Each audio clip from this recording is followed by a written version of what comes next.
கோல் achiever trader சார்பாக நம்ம subscriber viewers எல்லாருக்கும் வணக்கம். இந்த வீடியோவில் நம்ம அதாவது ஹிந்துஸ்தான் ஜிங்கோட ரிசல்ட்ஸை பார்க்க போகிறோம். ரிசல்ட்ஸை பார்த்துட்டு இந்த ஸ்டாக்கை நம்ம டெக்னிக்கலாக எப்போ நம்ம ஒரு ஷார்ட் டேர்முக்காக இந்த ஸ்டாக்கை வாங்கலாம் அப்படின்றத நம்ம இந்த வீடியோவில் பார்க்க போகிறோம்.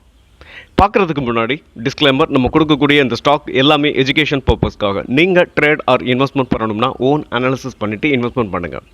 ஓகே, இப்போ நம்ம வீடியோக்குள்ளே போகலாமா? நம்ம வீடியோ உங்களுக்கு யூஸ்ஃபுல்லாக இருந்துச்சுன்னா, நாலேஜ் கொடுத்துருந்துச்சுன்னா லைக் அண்ட் சப்ஸ்கிரைப் பண்ணுங்கள், உங்கள் ஃப்ரெண்ட்ஸுக்கும் ரெஃபர் பண்ணுங்கள். ஓகே, இப்போ நம்ம இந்த ரிசல்ட்ஸை பார்த்துடலாம். ஹிந்துஸ்தான் ஜிங்கோட ரிசல்ட்ஸ் நல்லா வந்திருக்கு. உங்களுக்கு ஒரு நல்ல ரிசல்ட்ஸை தான் போஸ்ட் பண்ணியிருக்காங்க. ஓகே, இப்போ இந்த ரிசல்ட்ஸை நம்ம பார்த்துடலாம். அதாவது மார்ச் 2025 இந்த மார்ச் மாதத்தோட ரிசல்ட்ஸை பார்த்தீங்கன்னா 9041 கோடி ரெவென்யூ பண்ணியிருக்காங்க. ஸோ இது குவார்டர் குவார்ட்டர் நம்ம கம்பேர் பண்ணும்போது போன குவார்டர் ரிசல்ட்ஸை பார்த்தீங்கன்னா ரெவென்யூ பார்த்தோம்னா 8556 கோடி தான் பண்ணியிருக்காங்க. ஸோ அதோட கம்பேர் பண்ணும்போது கிட்டத்தட்ட 500 கோடி எக்ஸ்ட்ரா பண்ணியிருக்காங்க. ஓகே, இந்த stock first quarter quarter compare பண்ணும்போது நல்லா வந்திருக்கு. ஓகே, ரெவென்யூ பார்த்துட்டோம். இதோட எக்ஸ்பென்சஸ் எவ்வளோ வந்திருக்குன்னு பார்க்கலாமா? ஸோ 4098 கோடி போன குவார்டர்லியோட எக்ஸ்பென்சஸ். ஓகே, இந்த குவார்டர்லியோட எக்ஸ்பென்சஸ் பார்த்தீங்கன்னா 4258 கோடி. ஓகே, இதை பார்த்துட்டோம். நெக்ஸ்ட்னு பார்த்தோம்னா நம்ம இயர் ஆன் இயர் எந்த மாதிரி பர்ஃபார்ம் பண்ணியிருக்காங்கன்னு பார்ப்போம். ஸோ போன வருஷத்தோட மார்ச் குவார்டர்லி ரிசல்ட்ஸை பார்ப்போம். ஸோ போன வருஷத்தோட மார்ச் மாத குவார்டர்லி ரிசல்ட்ஸ் 7000, அதாவது ரெவென்யூ சேல்ஸ் பார்த்தோம்னா 7550 கோடி. ஸோ அப்போது 7550ன்றப்போ கிட்டத்தட்ட பார்த்தீங்கன்னா ஒரு 1700 கோடி உங்களுக்கு ரெவென்யூ அதிகமாக பண்ணியிருக்காங்க. ஸோ இந்த மார்ச் மாத ரிசல்ட்ஸ் சூப்பராக வந்திருக்கு. நெக்ஸ்ட்டு பார்த்தோம்னா ஆப்ரேட்டிங் ப்ராஃபிட் பாருங்கள். ஸோ ஆப்ரேட்டிங் ப்ராஃபிட்டை பொறுத்த வரைக்கும் குவார்டர் அண்ட் குவார்ட்டர் கம்பேர் பண்ணும்போது 4458 கோடி. ஸோ அதே இது இந்த மார்ச் மாத ரிசல்ட்ஸ் பார்த்தீங்கன்னா 4783 கோடி. ஸோ இதுலேயும் பீட் பண்ணியிருக்காங்க. நெக்ஸ்ட்டு பார்த்தோம்னா ஸோ இவங்களோட நெட் ப்ராஃபிட் பார்ப்போம். அதாவது ப்ராஃபிட் பிஃபோர் டேக்ஸ் அதை பார்க்கும்போது கூட உங்களுக்கு பர்சன்டேஜ் வைஸ் பார்த்தோம்னா 21%. ஸோ குவார்டர் அண்ட் குவார்ட்டர் பார்க்கும்போது 24%, கொஞ்சம் குறைஞ்சிருக்கு. அதாவது profit before tax. Next net profit பாருங்கள். நெட் ப்ராஃபிட் பார்த்தோம்னா 2976 கோடி பண்ணியிருக்காங்க இந்த குவார்ட்டர். நெக்ஸ்ட் இதுக்கு முந்தைய குவார்ட்டர் பார்த்தீங்கன்னா 2647 கோடி. ஸோ அதே இது எவ்வளோ நெட் ப்ராஃபிட் உங்களுக்கு பார்த்தீங்கன்னா கிட்டத்தட்ட ஒரு 300 கோடி எக்ஸ்ட்ரா தான் பண்ணியிருக்காங்க. ஓகே, இப்போது இந்த ஹிந்துஸ்தான் லிமிட்டடோட ரிசல்ட்ஸ் நல்லா வந்திருக்கு. ஸோ இந்த ஸ்டாக்கை நம்ம டெக்னிக்கலாக வாங்கலாமா அப்படின்றதையும் பார்த்துருவோம். ஓகே, அதுக்கு முன்னாடி ஸோ இந்த ஸ்டாக்கை எஃப்ஐஆ இருக்கட்டும் இல்லை டிஏஆ இருக்கட்டும் அக்குமுலேட் பண்ணியிருக்காங்களா, இல்லை வாங்கியிருக்காங்களா, இல்லை குறைச்சிருக்காங்களா அப்படின்றதையும் நம்ம ஒன்ஸ் பார்த்துடலாம். ஓகே, எஃப்ஐஐ பார்த்தீங்கன்னா ஸோ டிசம்பர் மாதத்தோட ஹோல்டிங்ஸ் பார்த்தோம்னா 1.38%. இதே இது மார்ச் மாதம் 1.43% வச்சுருக்காங்க. ஸோ இவங்களோட ஹோல்டிங்ஸை இன்க்ரீஸ் பண்ணியிருக்காங்க. ஓகே, டிஏஐ பொறுத்த வரைக்கும் 4.12%, இப்போது 4.14%, 0.2% டிஏஐ எக்ஸ்ட்ரா வாங்கியிருக்காங்க. ஸோ இந்த வகையில் பார்க்கும்போதும் இந்த ஸ்டாக் டிஏஆர் இருக்கட்டும் இல்லை எஃப்ஐஆர் இருக்கட்டும் அவங்களும் வாங்கியிருக்காங்க. ரிசல்ட்ஸும் சூப்பராக வந்திருக்கு. ஓகே, அப்போ இந்த ஸ்டாக்கை நம்ம என்ன பண்ணலாம்? ஒரு ஷார்ட் டேர்முக்காக நம்ம இந்த ஸ்டாக்கை தாராளமாக வாங்கலாம். ஓகே, அது மட்டும் இல்லாமல் இந்த ஸ்டாக்கை நம்ம வாங்கினாலுமே கூட என்னை பொறுத்த வரைக்கும் இவங்களோட டிவிடெண்டும் உங்களுக்கு நிறையவே கொடுக்குறாங்க. ஸோ இன்னொரு நமக்கு இதுவும் ஒரு எக்ஸ்ட்ரா அமௌண்ட்டு வரும். ஓகே, இது எல்லாத்தையுமே நம்ம இப்போ டெக்னிக்கலாக நம்ம இந்த ஸ்டாக்கை எப்போ வாங்கலாம் அப்படின்றத பார்த்துடலாமா? ஓகே ஃப்ரெண்ட்ஸ், இப்போ நம்ம ஹிந்துஸ்தான் ஜிங்கோட மந்த்லி சார்ட்டை நான் எடுத்து வச்சுருக்கேன். ஸோ இந்த மந்த்லி சார்ட்டை பார்க்கும்போது ஒரு ஸ்டாக்கை வந்து நல்ல கரெக்ஷனில் இருந்துட்டு இந்த ஸ்டாக் வந்து அப்சைடில் போகிறதுக்கான வாய்ப்பு இருக்கா அப்படின்னு பார்க்கும்போது, ஒரு ஷார்ட் டேர்முக்காக நான் சொல்கிறேன், இந்த ஸ்டாக்கை நம்ம வாங்கும்போது ஃபஸ்ட்டு என்ன பண்ணணும், மந்த்லியில் அனாலிசிஸ் பண்ணணும். ஸோ மந்த்லியை பொறுத்த வரைக்கும் இந்த ஸ்டாக் வந்து எதனால் இந்த ஸ்டாக்கை நம்ம வாங்குகிறோம் அப்படின்னு பார்க்கும்போது, இதோட ப்ரீவியஸ் லோவில் நீங்கள் பார்த்தீங்கன்னா தெரியும், இந்த ப்ரீவியஸ் லோவில் சப்போர்ட் எடுத்திருக்கு. ஸோ ஃபஸ்ட்டு ரீசன் டெக்னிக்கலாக. செகண்ட் பார்த்தோம்னா, இந்த ஸ்டாக்கை பொறுத்த வரைக்கும் ஒரு புல்லிஷ் கேண்டில் எங்கல்ஃபிங் நடந்திருக்கு இதுக்கு முந்தைய, அதாவது இந்த மாதத்துக்கு போன மாதம். ஃபஸ்ட்டு ரீசன் அங்கேருந்து ஃபால் ஆன இந்த ஸ்டாக்கை பொறுத்த வரைக்கும் ஃபால் ஆகிக்கிட்டு இருந்துட்டு ஒரு நல்ல புல்லிஷ் கேண்டில் பிரிண்ட் ஆகிருக்கு. செகண்ட் என்னாச்சு அப்படின்னு பார்த்தோம்னா, இந்த மாதத்தை பொறுத்த வரைக்கும் கீழே இறங்கிட்டு ஒரு ஹேமர் கேண்டில் பிரிண்ட் ஆகிருக்கு.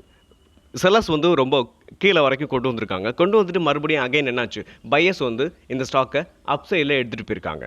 ஓகே, இதுவும் நமக்கு ஒரு நல்ல அறிகுறி தான். ஸோ அப்சைடில் போகிறதுக்கான வாய்ப்பு இந்த ஸ்டாக்கை பொறுத்த வரைக்கும் ஸ்ட்ராங்காகவே இருக்குது. ஓகே, மந்த்லியில் நம்ம வந்து பார்த்துட்டோம்.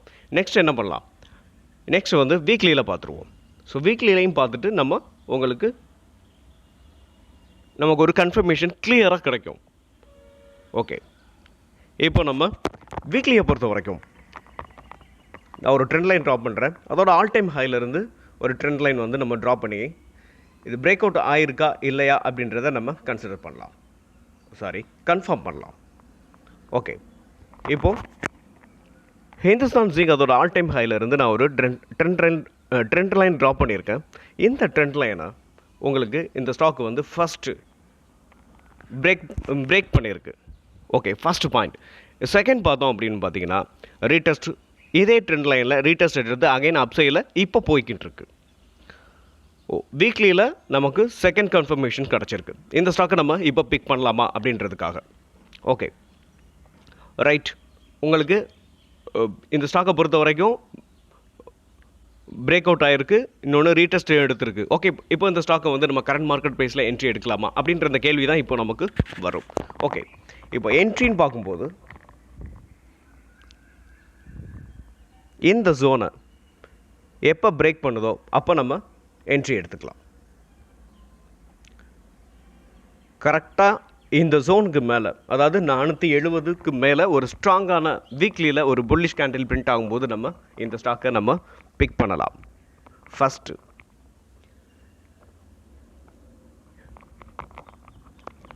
உங்களுக்கு அப்படி இந்த கன்சல்டேஷன் ஜோனை வந்து பிரேக் பண்ணதுலேருந்து இந்த ஸ்டாக் வந்து என்ன ஆகும், அப்சைடில் போகிறதுக்கான பாசிபிள்ஸ் அப்சைடில் தான் போகும். ஸோ இப்போது இன்றைக்கி மண்டே வந்து உங்களுக்கு மார்க்கெட் ஓப்பன் ஆனதுக்கப்புறம் என்ன ஆயிரும் பார்த்தீங்கன்னா, உங்களுக்கு இந்தியா பாகிஸ்தான் ஒரு வார் எப்போ வேணாலும் வரலாம் அப்படின்ற சூழ்நிலையில் இருக்கிறதுனால ஒரு வேளை மார்க்கெட் வந்து கீழே விழுந்துச்சு அப்படின்னாலும் இந்த ஸ்டாக் என்ன ஆகும், கீழே விழுகத்தான் செய்யும். ஆனாலும் இதோட ஸ்ட்ராங்கான சப்போர்ட் இந்த 383 வரைக்கும் கீழே வரலாம் மேபி. ஸோ வராமையும் அப்சைட்லையும் உடைக்கலாம். ஏன்னா ரிசல்ட்ஸ் வந்து சூப்பராக வந்திருக்கிறதுனால அப்சைடில் போகிறதுக்கான வாய்ப்புகளும் இருக்குது.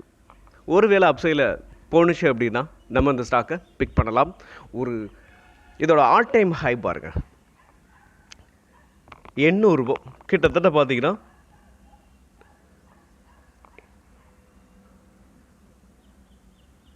803 ரூபா கிட்டத்தட்ட. அதாவது கரெக்டாக சொல்லணும்னா ஆவரேஜாகவே வச்சுக்குவோமே 800 ரூபா வரைக்கும் போகிறதுக்கான பாசிபிள்ஸ் இருக்குது. கிட்டத்தட்ட பார்த்திங்கன்னா இப்போ நம்ம வாங்குறது 470 480க்கு வாங்கணும்னாலும் கூட ஒரு 500K வாங்கினாலும் கூட ஒரு ஷேருக்கு 300 ருபீஸ் 300 பாயிண்ட்ஸ் அப்சைடில் போகிறதுக்கான வாய்ப்பு இருக்குது. ஒரு சூப்பரான ஒரு வாய்ப்பை நம்ம பயன்படுத்திக்கலாம். ரிசல்ட்ஸும் சூப்பராக இருக்குது. இந்த ஒரு ஷார்ட் டேர்மில் நீங்கள் ஒரு ஸ்டாக்கை வாங்குறீங்க அப்படின்னா ஒரு 2-3 வகையில் நம்ம இதை வாங்கலாம். ஃபஸ்ட்டு ரிசல்ட்டை பேஸ் பண்ணி சில பேர் வாங்குவாங்க. சில பேர் என்ன பண்ணுவாங்கன்னா, முழுக்க ரிசல்ட் நல்லா வந்திருக்கா ரைட் வாங்கிடுவோம் அப்படின்ட்டு வாங்கிடுவாங்க. சில பேர் என்ன பண்ணுவாங்க, ரிசல்ட்ஸும் நல்லா இருக்கணும், டெக்னிக்கலாகவும் பிரேக் அவுட் கொடுக்கணும். ஸோ இது நம்ம என்ன சொல்கிறோம் அப்படின்னா, இது ரெண்டுமே நடந்ததுக்கப்புறம் தான் நம்ம என்ட்ரியே எடுக்க போகிறோம். ஏன் அப்படின்னா, டெக்னிக்கலாகவும் ஒரு ஸ்டாக் வந்து பிரேக் அவுட் கொடுக்கணும். அப்படி கொடுக்குற பட்சத்தில் என்ன ஆகும், இந்த ஸ்டாக் அப்படியே பறக்க ஆரம்பிச்சிடும். சில பேர் ஃபண்டமெண்டலாக மட்டுமே பார்த்துட்டு ரிசல்ட்ஸ் நல்லா வந்திருக்கு, ரைட் வாங்கிடலாம் அப்படின்வாங்க. அப்படி வாங்கும்போது என்ன ஆகும், ஒரு ஸ்டாக்கில் நீங்கள் போடும்போது அது அப்சைடில் போகிறதுக்கான டைமிங் வந்து கூடும். ஸோ இந்த ரீசனுக்காக தான் நம்ம ரிசல்ட்ஸையும் பார்க்கணும், அதே சேம் டைம்ஸ் என்ன பண்ணணும், டெக்னிக்கலாகவும் ஒரு ஸ்டாக் வந்து பிரேக் அவுட் கொடுக்குதான்னு பார்க்கணும். பார்த்துட்டு நம்ம இன்வெஸ்ட் பண்ணோம்னா நம்மளுடைய ரிட்டர்ன்ஸ் வந்து ரொம்ப சீக்கிரமாகவே நமக்கு கிடைக்கும். ஓகே ஃப்ரெண்ட்ஸ், இன்னொரு விஷயம் என்னென்னா, நம்ம சப்ஸ்கிரைபர் வந்து ஹியூண்டாய் மோட்டார் பற்றி கேட்டிருந்தாங்க. ஸோ அந்த ஸ்டாக்கை நம்ம அடுத்து பார்த்துடலாம். உங்களுக்கு ஏதாவது ஸ்டாக் அனாலிசிஸ் பண்ணணும் அப்படின்னா நீங்கள் கமெண்ட் பாக்ஸில் கமெண்ட் பண்ணுங்கள். ஓகே, நம்ம சப்ஸ்கிரைபரோட அந்த ஸ்டாக்கையும் நம்ம அனாலிசிஸ் பண்ணிடுவோம். ஓகே ஃப்ரெண்ட்ஸ், ஹியூண்டாய் மோட்டார் வந்து உங்களுக்கு ஐபிஓ ப்ரைஸிலேருந்து அதை எப்படி சொல்கிறது, ஒரு ஃபாலிங் வேஜில் தான் இந்த ஸ்டாக் வந்து மூவ் ஆகிக்கிட்டு இருக்கு. ஒவ்வொரு தடவையும் ஜிக்ஸாக்காக அப்சைடில் போகும், அதுக்கப்புறம் கீழே லோயர் லவ் ஃபார்மேஷன் வரும்.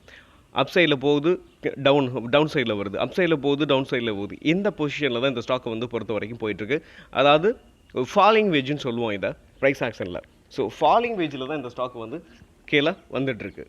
ஸோ அது மட்டும் இல்லாமல் லோயர் லவ் ஃபார்மேஷன் தான் வந்திருக்கு. ஸோ இந்த ஸ்டாக்கை பொறுத்த வரைக்கும் இப்போது ஒரு ஸ்விங் ட்ரேடிங்காக இருக்கட்டும், இல்லை ஒரு ஷார்ட் டேர்ம் ட்ரேடிங்காக இருக்கட்டும், இந்த ஸ்டாக்கில் இப்போ என்ட்ரி நம்ம போகாமல் இருக்கிறது தான் பெஸ்ட். ஒருவேளை இந்த ஸ்டாக்கை நம்ம எப்போ வாங்கலாம், ரைட், இப்போ வேண்டாம், பட் என்ட்ரி நம்ம எப்போ கொடுக்கலாம் அப்படின்னு பார்க்கும்போது இந்த ஹையை பிரேக் பண்ணி வீக்லியில் ஒரு ஸ்ட்ராங்கான புல்லிஷ் கேண்டில் பிரிண்ட் ஆகணும். ஓகே, அதையும் நம்ம இப்போ ட்ராப் பண்ணிடுவோம். எஸ், 1899. ஓகே, நீங்கள் 1900 கூட வச்சுக்கலாம். 1900க்கு மேலே ஒரு ஸ்ட்ராங்கான புல்லிஷ் கேண்டில் வீக்லியில் பிரிண்ட் ஆனதுக்கப்புறம் நம்ம என்ட்ரி எடுக்கலாம். அதாவது நான் சொன்னது ஸ்விங் ட்ரேடிங்க்கு பொறுத்த வரைக்கும் டெய்லியில் ஒரு ஸ்ட்ராங்கான புல்லிஷ் கேண்டில் பிரிண்ட் ஆனவே நம்ம எடுக்கலாம். ஒரு ஷார்ட் டேர்முக்காக நீங்கள் வாங்க போகிறீங்கன்னா தாராளமாக உங்களுக்கு இந்த ஹையை பிரேக் பண்ணி வீக்லியில் ஒரு ஸ்ட்ராங்கான புல்லிஷ் கேண்டில் வந்ததுக்கப்புறம் நீங்கள் ஷார்ட் டேர்ம் ட்ரேடிங் இந்த ஸ்டாக்கை பை பண்ணலாம். ஓகே, மீண்டும் ஒரு நல்ல வீடியோவில் உங்களை சந்திக்கிறேன். அதுவரை நன்றியும் அன்பும்.